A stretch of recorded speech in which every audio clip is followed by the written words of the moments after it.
americano, que por cierto uno de sus puntales que trabajó para el Banco Mundial y el Banco Interamericano de Desarrollo fue un ex, es priista, en cualquier momento lo vamos a ver que reaparezca en la función pública, estuvo al frente del Seguro Social, Santiago Levy.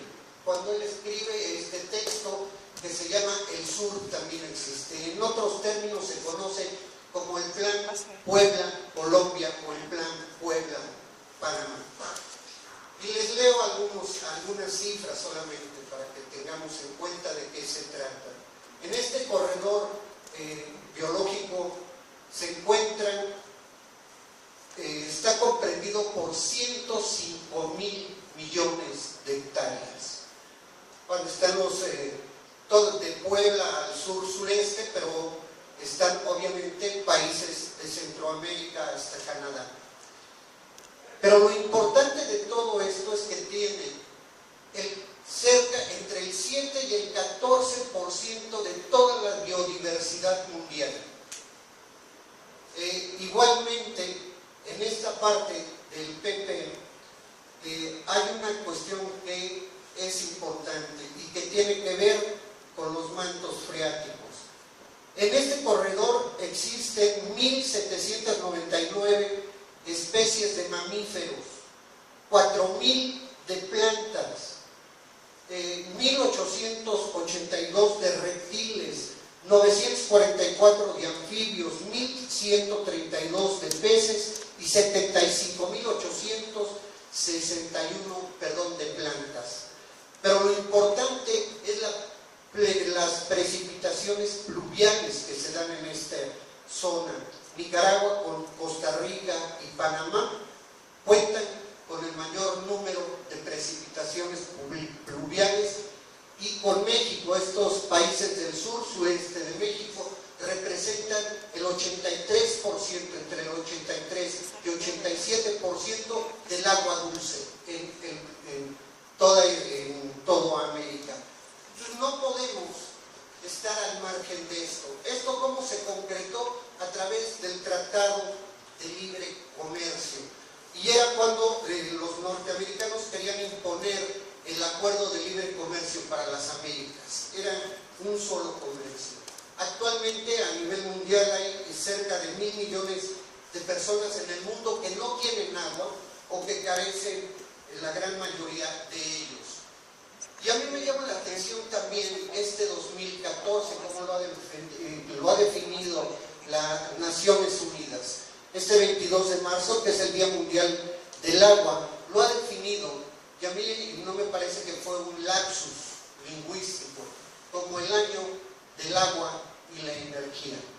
Y la energía es básica, y el agua es una condición preeminente para todos los organismos vivos. En nuestro país, y de acuerdo a algunos datos de ONGs, no tienen acceso al agua 22 millones de mexicanos todavía.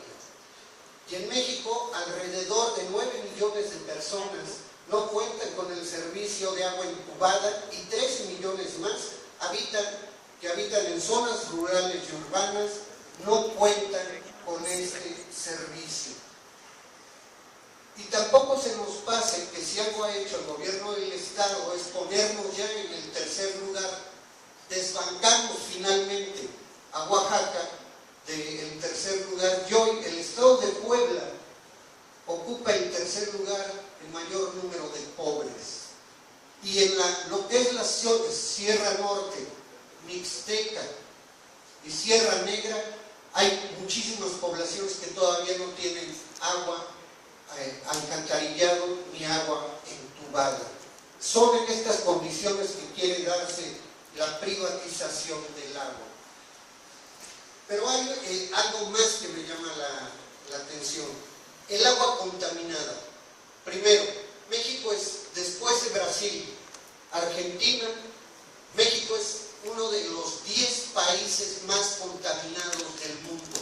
Y Puebla, el municipio de Puebla, hoy ocupa el 6º lugar como el municipio más contaminado.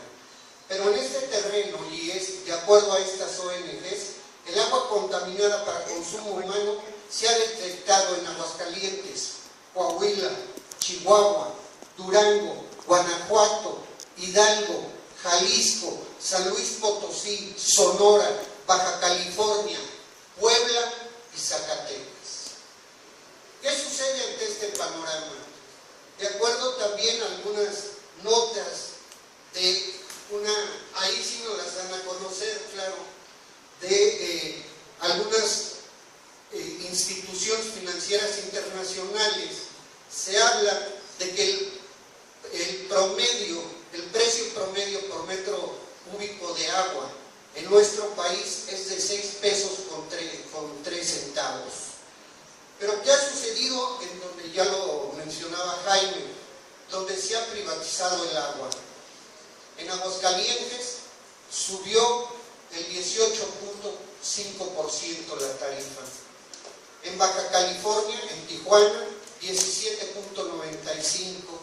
En Ensenada 14.23, en Toluca 9.47, en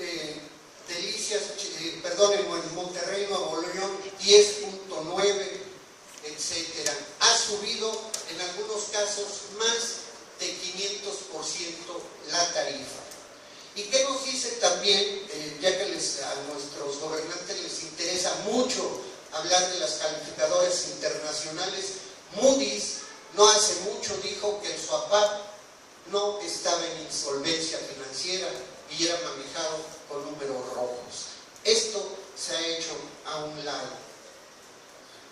En esta lógica, lo que ellos recomiendan es que no es necesario la privatización del agua, sí un manejo eficiente de los recursos hídricos, que es absoluta y totalmente diferente. Y para no estarlos aburriendo,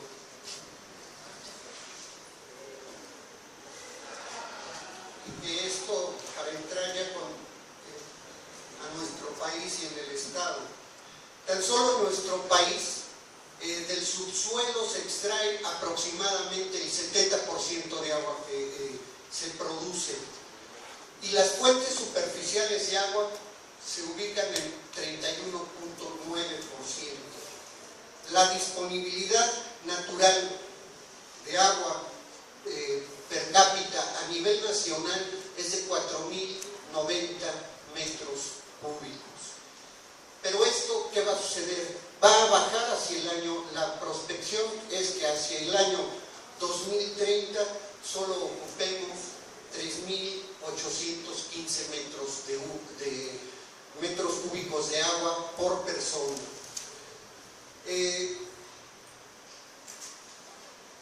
Déjenme darles otros datos que me parecen. ¿Saben ustedes, porque todo el mundo usamos, cuánto cuesta en litros cúbicos un pantalón de mezclilla? ¿Cuánta agua se utiliza para la producción de un pantalón de mezclilla? 3.000 litros para la producción de un pantalón de mezclilla. En México, la agricultura y la ganadería consumen el 77% del agua que utilizamos. En segundo lugar se encuentra la industria y la generación de energía eléctrica con 13%. En el último lugar está el consumo doméstico, que significa entre el 9 y el 10%. Y esto tiene que ver con las tarifas. Ayer alguien nos explicaba que de las 4 tarifas es muy probable que nada más se vayan a quedar en 2 tarifas. Y obviamente quien vamos a pagar más somos los consumidores domésticos. Este es el riesgo. De acuerdo a estos datos, todas las personas necesitamos diariamente consumir entre 2 y 4 litros por día, pero se requiere de 2.000 a 5.000 litros de agua para producir los alimentos diarios que cada persona consumimos.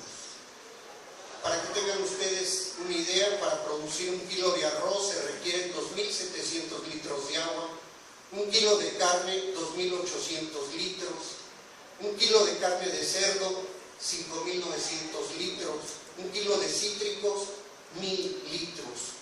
Para producir 1 kilo de huevos se requieren 450 una copa de cerveza, 80 litros, y un pantalón de mezclilla, 3,000 litros. Y ante este panorama que nos estaba planteando Jaime, hay algo que sí me parece sumamente lamentable. No es en Puebla, desafortunadamente. Recientemente, ya lo refería de alguna manera Ana Laura, recientemente el gobierno federal, a través de la Comisión Nacional del Agua, hace llegar un documento a la Cámara de Diputados para la reforma a la ley de aguas nacionales. En esta ley se beneficia justamente el fracking. Se decía, es que no tiene nada que ver la cuestión de la privatización del petróleo con el agua. Pues mi madre, tienen y mucho. Se privilegia hoy por hoy a las empresas del fracking, de la fractura hídrica para producir gas shale. Esta va a ser una primera cuestión. La otra es, se va a privilegiar a la minería a cielo abierto, donde se llegan a utilizar más de 16,000 litros de agua por hora. Igualmente va a haber necesariamente una sobreexplotación de acuíferos. Es lo que entre las organizaciones se está llamando la ley Orenfield.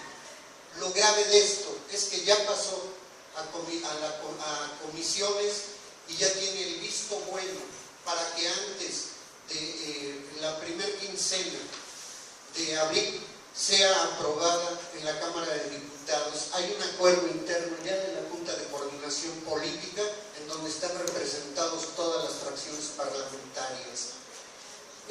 Obviamente esto le quita de lo que decía Ana Laura, esto pasa ya no, ni siquiera como derecho humano, ya no son las aguas nacionales, pasa a manos del Estado, es decir, el Ejecutivo Federal es el que va a dictar las líneas.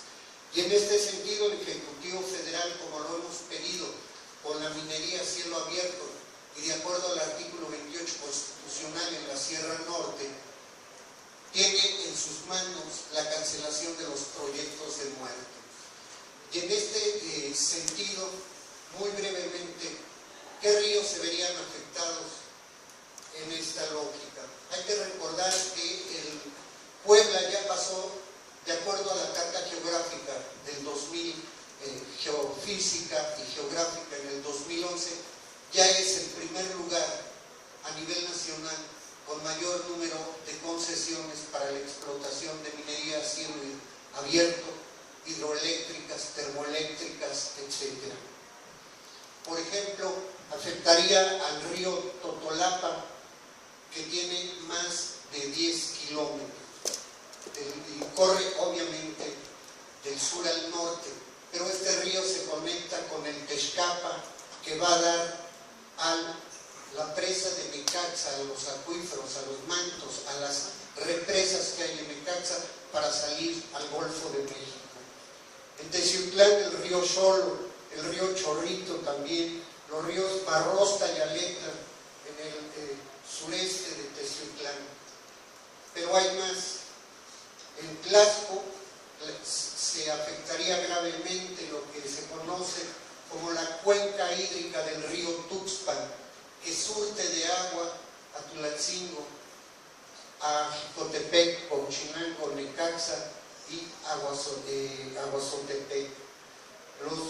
También en el sur se afectarían los ríos Tehuacán y Zapotitlán, que además están contaminados por justamente los procesos de elaboración de la mezclilla a través de las maquilas. Ahí el agua es color azul, mezclilla totalmente. Y ahí sí no se aplica la Ley Federal de Responsabilidad Ambiental.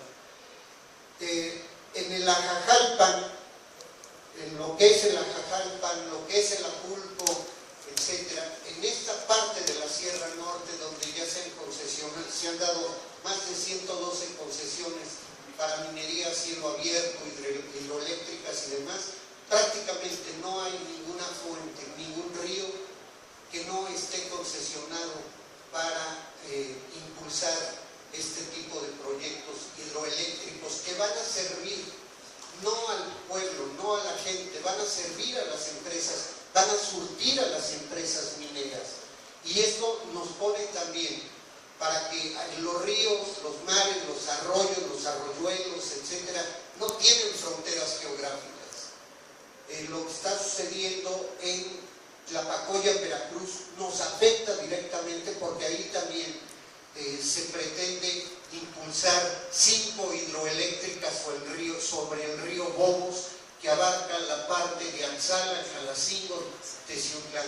Tan solo en el río de Tarític, en Zacacoaxtla, Puebla, se pretende a través de Grupo México, que hoy ya le cambió de nombre, es el Grupo Gaya, la implementación de 3 hidroeléctricas.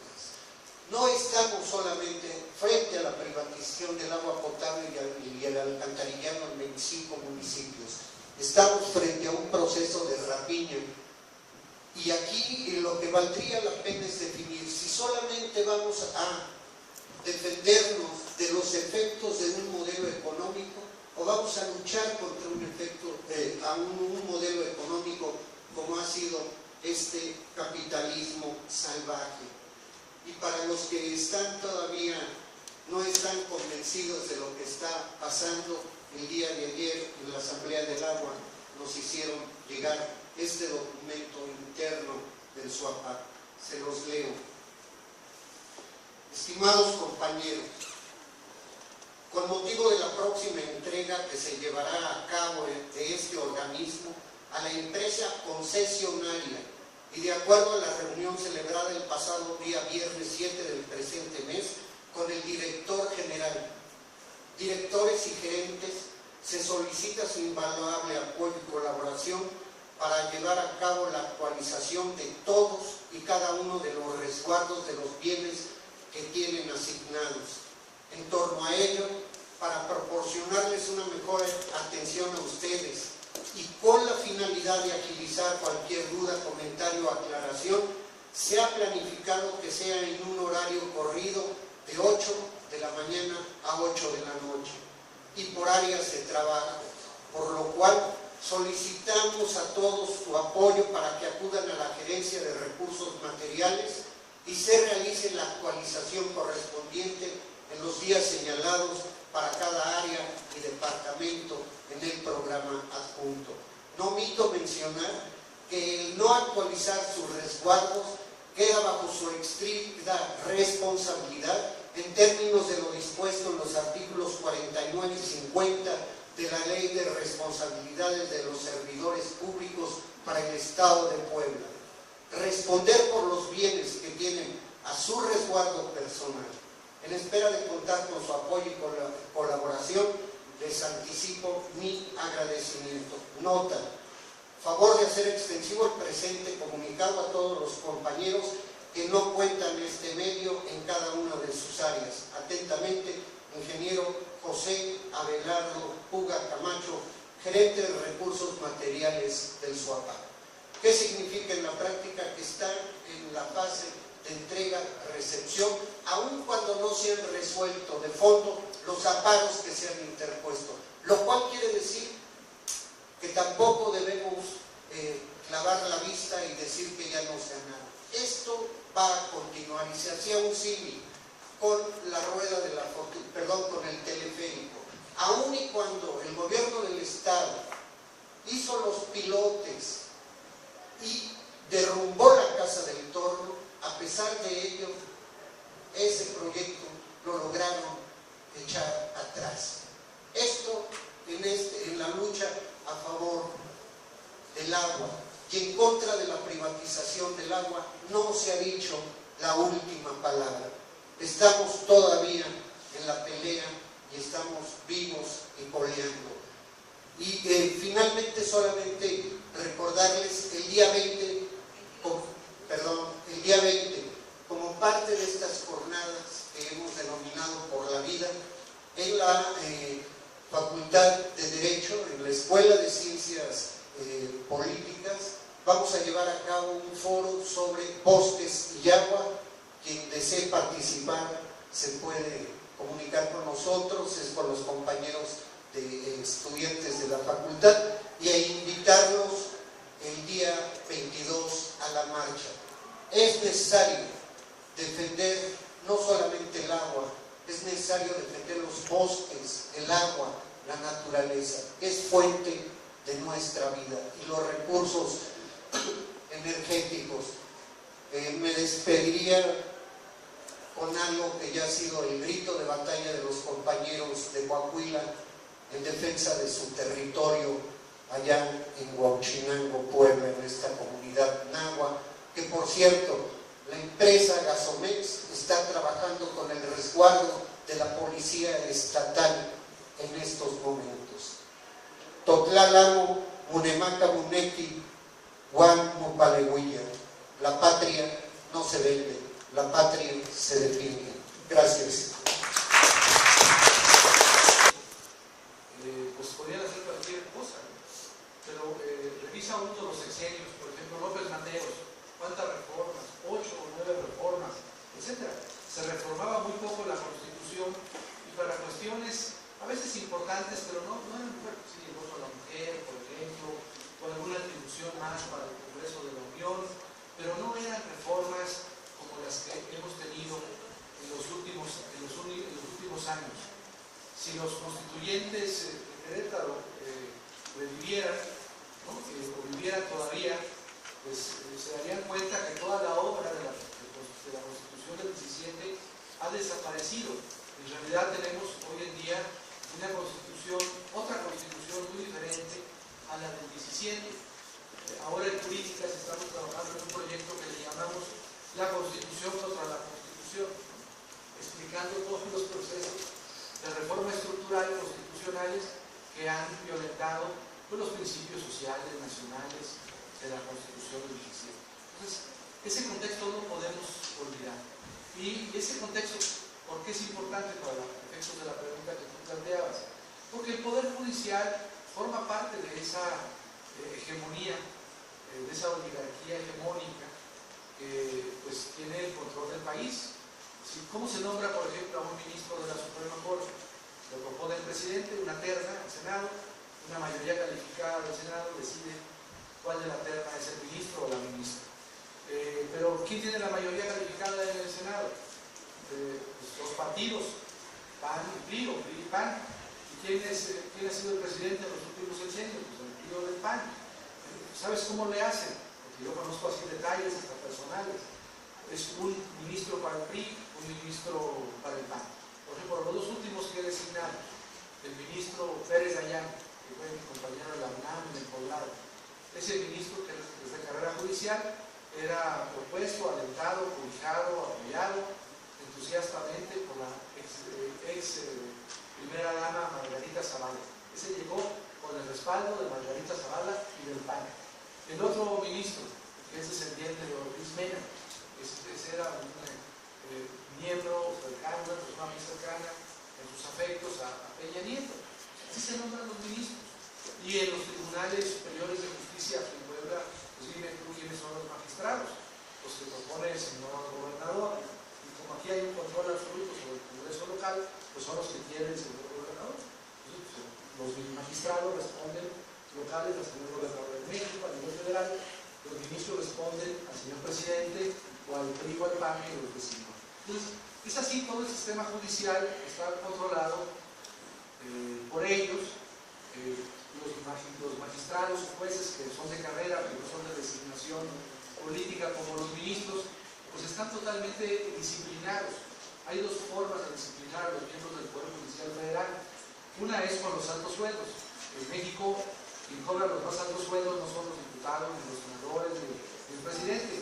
Son los ministros, los jueces del distrito, los magistrados de un tribunal colegiado. Entonces los tienen comprados con los altos sueldos que reciben jueces, magistrados y ministros, porque en ninguna otra parte van a ganar esos recursos, ni siendo diputados, ni siendo senadores, ni estando en ningún cargo público. El otro mecanismo de disciplina es la jurisprudencia obligatoria. Con la jurisprudencia obligatoria, a un pobre juez de distrito, aquí en Puebla, o en cualquier estado de la República, le dicen: usted no puede cambiar esto, no puede pensar de otra manera, no puede ser creativo, no puede interpretar cómo se juegan los tratados de esta manera o la Constitución. Usted ajuste Ajústese a lo que dice la jurisprudencia. Entonces, ese mecanismo de disciplina jurídica, más los altos sueldos, hacen que esa clase judicial sea una clase pues muy dócil ante las presiones, las sugerencias, las peticiones del poder. Entonces, ¿cuáles vías jurídicas? Todas las que sean posibles, agotar las nacionales y acudir a las internacionales. El amparo de la reforma energética, sí, fue un amparo promovido por legisladores del PT y de uno que era del PRD, que ahora ya no es del PRD, que ahora está en Morena, que es del estado de Tabasco. Se promovió este amparo, también la senadora Laila Sansores, que no es del PT, es del Movimiento Ciudadano. Se promovió ese amparo, se admitió el amparo y está en trámite. Existe audiencia constitucional para el 20 de marzo, en unos días. ¿En qué consiste? ¿Cuáles fueron los alegatos del amparo? Ahí tenemos muchos problemas. La ley de amparo nueva, fíjense cómo todo está diseñado, es plan con año. La nueva ley de amparo es de 2013 y establece en un artículo, el artículo 61, de lo que los abogados llamamos las causales de improcedencia. Es decir, son causas que de demostrarse impiden que el juez federal entre al fondo del asunto. Entonces, la primera causa de improcedencia, que antes no estaba en la ley de amparo, dice así, artículo 61. El juicio de amparo es improcedente, fracción primera, contra las reformas a la Constitución. Entonces, ¿en qué consiste nuestro amparo? Lo primero que hacemos es discutir la constitucionalidad de ese artículo 61, fracción primera. Decimos que es inconstitucional por dos motivos. El primer motivo, porque viola el acceso de los gobernados, de los ciudadanos, a la justicia, que es un derecho protegido por el artículo 17 de la Constitución y por principios y normas del derecho internacional de los derechos humanos. Luego también decimos que no puede haber Estado de Derecho si no hay medio de control constitucional. Si no se puede controlar al poder, no hay Estado de Derecho. Esos son nuestros argumentos. También, desde luego, argumentamos antecedentes judiciales previos a la nueva ley de amparo, en donde la Corte llegó a admitir y a resolver amparos contra reformas a la Constitución cuando se violaba el procedimiento de la reforma a la Constitución. Entonces, lo primero que alegamos es inconstitucional el artículo 61, fracción primera. Y luego exponemos violaciones de procedimiento y violaciones de fondo. No los voy a casar porque esto ameritaría pues, toda otra plática, pero las violaciones de procedimiento son 4. La primera violación de procedimiento es la siguiente: el constituyente permanente o el órgano revisor de la Constitución, que es 2/3 partes del Senado, 2/3 de diputados y el 50% más 1 de las legislaturas, no era el órgano competente para aprobar la reforma energética. Una reforma como la energética, que tiene que ver con principios fundamentales, con decisiones políticas fundamentales previstas en la Constitución, solamente es competencia de un constituyente originario. No era competente quien aprobó la reforma. Esa es la primera violación del procedimiento. La segunda violación del procedimiento es un incumplimiento a un artículo de la Ley Federal de Presupuesto de Responsabilidad Hacendaria, que es el artículo 18. Ese artículo 18 de la Ley de Presupuesto Federal dice que cualquier reforma legal o constitucional que pueda tener un impacto presupuestal merece o debe contar con un dictamen sobre el impacto financiero presupuestal de la reforma. En este caso, ni la Cámara de Diputados, ni Peña Nieto, ni el Senado, ni los congresos locales pidieron ese dictamen del impacto presupuestal. Al no cumplirse ese requisito, pues hay una regulación del procedimiento. No puede aprobar una reforma sin ese dictamen de impacto presupuestal. La tercera violación procedimental fue la manera en que se aprobó en los estados. Hubo estados, ustedes saben, en donde la reforma se aprobó en 3 minutos, en 7, 10. En Puebla no sé en cuántos minutos. 6. Bueno, no sé, 6. El Congreso local que tardó más tiempo en aprobarla fue el Estado de México, que fueron 5 horas. Pero fíjense, para aprobar una reforma de este tipo se violaron todos los procedimientos parlamentarios. No puede aprobarse inmediatamente, o sea, tiene que pasar, llega la minuta a las comisiones, tiene que haber un dictamen. Para citar al pleno se debe citar pues, con 24 o 48 horas de anticipación. Se debe leer el dictamen tenía más de 300 cuartillas. Entonces imagínense simplemente leer las 300 cuartillas, cuánto tiempo ocupa. Entonces bueno, demostramos, ¿no? Todos estos estados que lo habían aprobado en 10, en 7, en 3 minutos, enumeramos las violaciones que hubo de procedimiento en Senado y en diputados, tercer tipo de violaciones procedimentales, y luego vienen todas las violaciones procedimentales que ocurrieron al momento de la declaratoria. Una vez que ha aprobado diputados, senado, diputados, congresos locales la reforma constitucional, debe emitirse una declaratoria. Cuando está en funciones, la debe realizar el Congreso de la Unión. Cuando no está en funciones, el Congreso de la Unión la debe realizar la Comisión Permanente.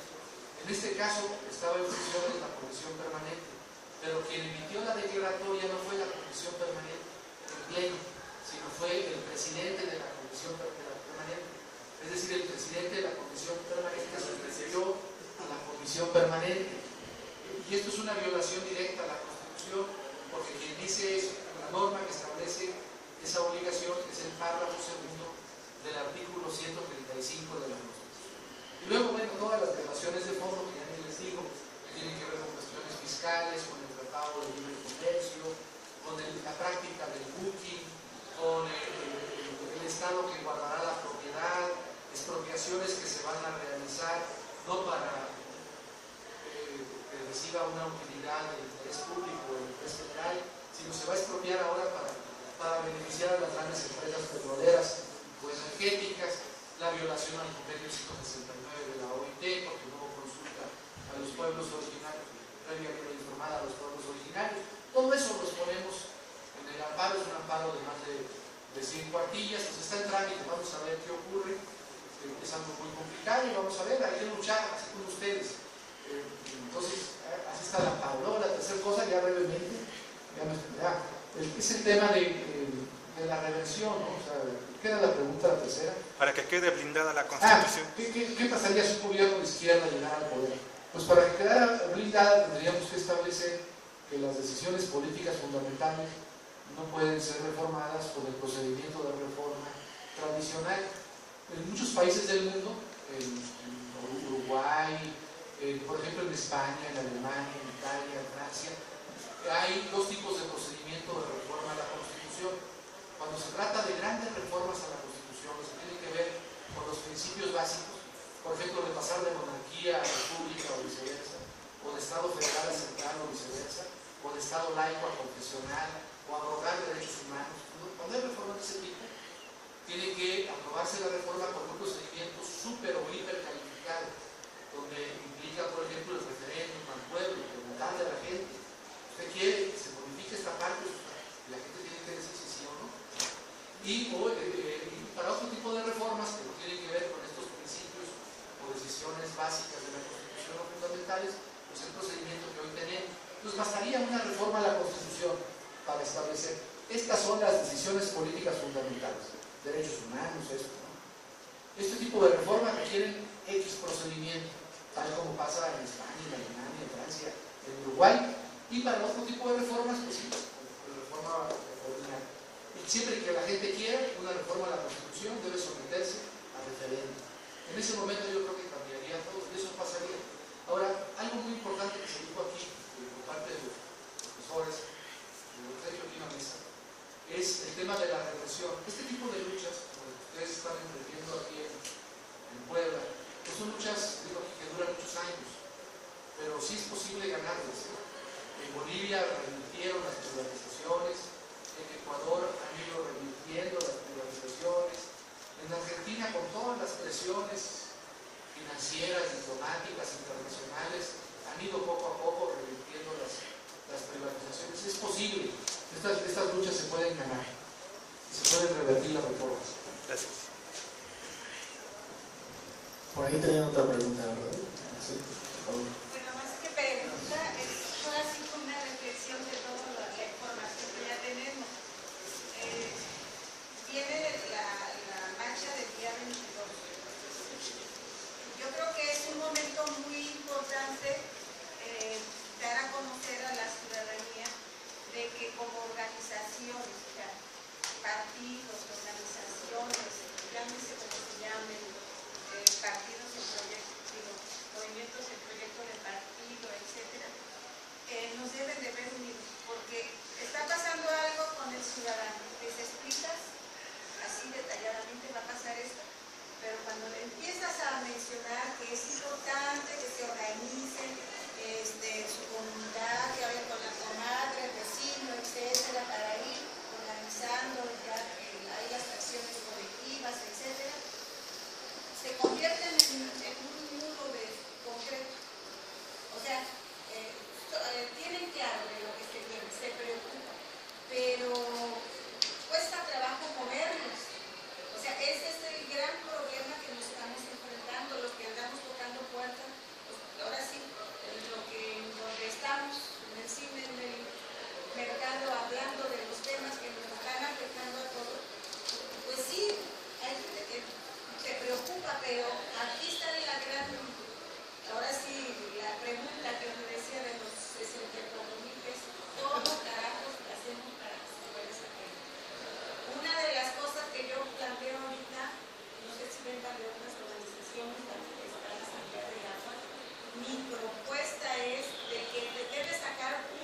esa unión, no alianza.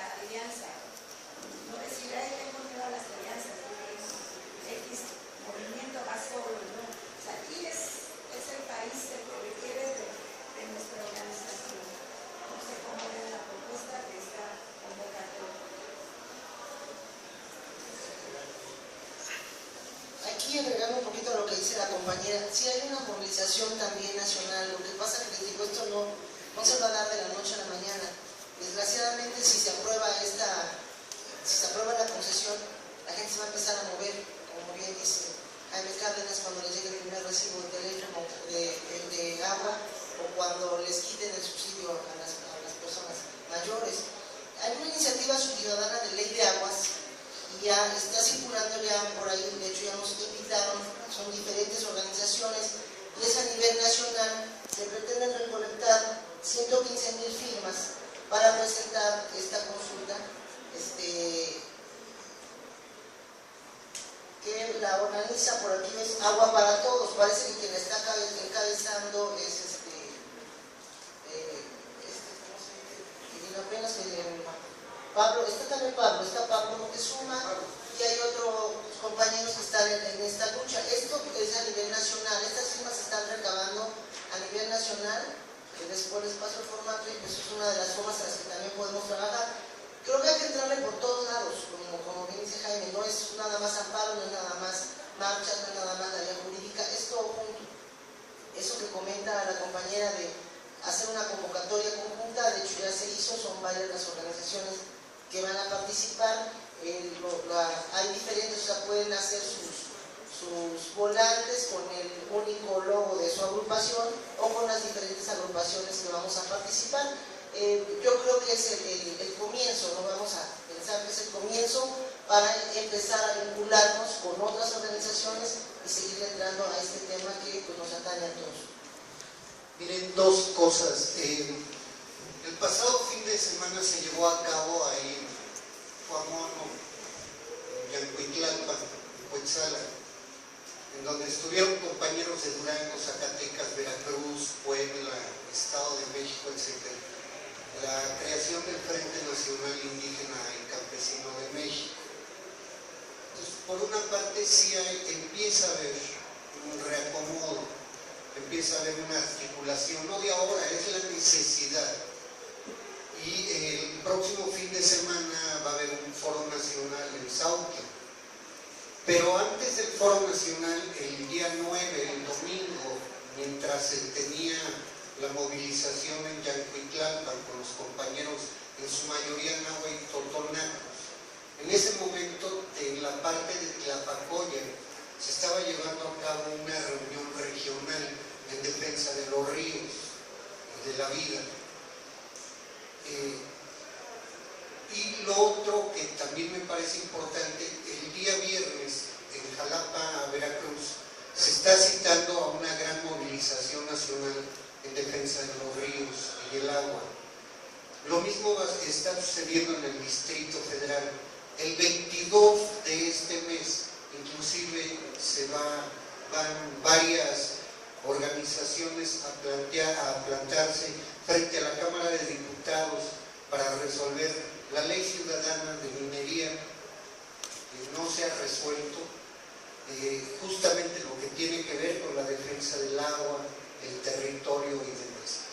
Y yo estoy de acuerdo, lo que aquí tenemos que tener muy claro, lo que está en juego es la patria, el sentido de patria que cada uno tenemos. Porque si le preguntan también a Mario Fabio Beltrones, Gamboa y demás, van a decir que también tienen patria. Lo que a lo mejor no tienen es matria, no es madre, pero esa es otra cuestión. Y lo que está en la disputa no es solo el agua, no podemos ya ver parcialmente las cosas. Era la minería a cielo abierto, sí, pero a la minería se le sumó las hidroeléctricas, sí, pero se le sumaron las ciudades rurales, sí, pero se sumaron las autopistas, las termoeléctricas. Aquí en Chignautla, donde están los manantiales que tienen una práctica simbólica desde antes de la llegada de los españoles, se va a hacer ya una geotermia. Ya se le concesionó a una empresa española. En Tulcingo del Valle valle hay empresas, el parque eólico en la parte de la Sierra Negra y aquí en Esperanza. Entonces, si no vemos esto en su conjunto, creo que estamos mal. Lo que está en juego es la nación, es la patria, y creo que nosotros la debemos encabezar.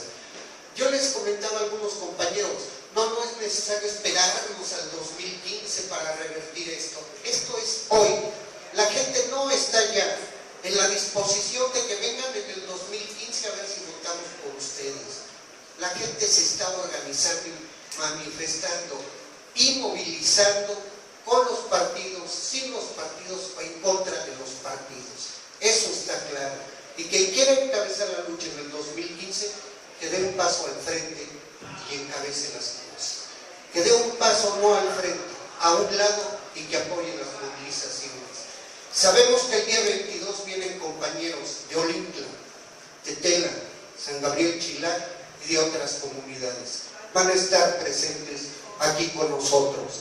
Y finalmente, quiero comentarles algo que hemos hecho a través de la Asamblea del Agua, porque no solamente hay que consultar y preguntarle, o a través del derecho a la información y de petición a las autoridades municipales. En este caso, a través de la Asamblea del Agua hemos metido varios oficios a algunas facultades de la universidad solicitándoles información muy puntual. Por ejemplo, ¿qué calidad del agua nos está dando el SUAPAP a Ingeniería Química?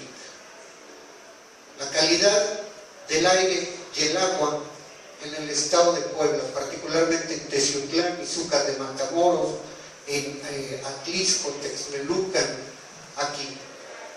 La universidad no puede estar al margen de esto.